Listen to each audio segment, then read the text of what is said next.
হে গরিবেরা, তোমাদেরকে গরিব বললে তোমরা খুব খেপে যাও কেন? তোমাদেরকে আমি তো টাকা পয়সা, ধন সম্পদ, ঘর বাড়ি গাড়ি এসবের কথা বলি না। আমার তো বাড়ি নাই, গাড়ি নাই, কিচ্ছু নাই, টাকা নাই, পয়সা নাই, কিন্তু আমি তোমাদের চেয়ে বেশি ধনী।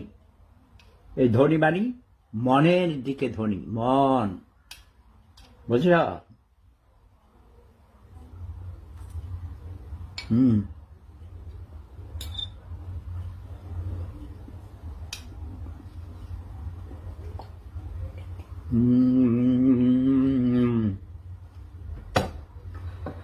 লাগাইছি দেখছ, পাতা বাহার, অপূর্ব সুন্দর।